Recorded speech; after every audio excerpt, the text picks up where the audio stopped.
En gros, Kotaro en solo, c'est l'histoire d'un petit garçon de 4 ans qui s'appelle Kotaro, qui se met soudainement à vivre seul en ville et qui doit assumer toutes les responsabilités en fait d'un adulte.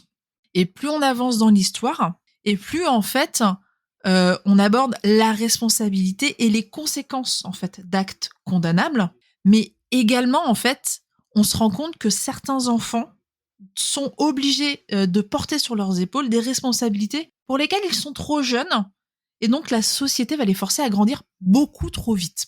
Et Kotaro, en fait, quand tu regardes l'animé ou quand tu lis le manga, t'as une espèce de mix doux amer qui se fait. Parce qu'en fait, il y a des moments où Kotaro agit vraiment comme un enfant de son âge.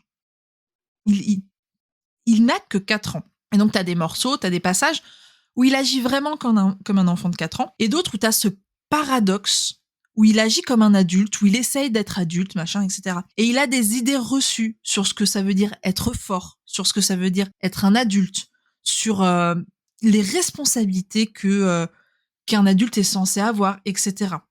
Et en fait, ce manga, personnellement, alors l'animé, je l'ai re-regardé il y a pas très longtemps. À chaque fois, je finis en larmes parce que ça pointe du doigt beaucoup de choses. Mais derrière cette situation qui est complètement atypique, le manga pointe quand même de gros dysfonctionnements liés justement à la responsabilité des uns et des autres.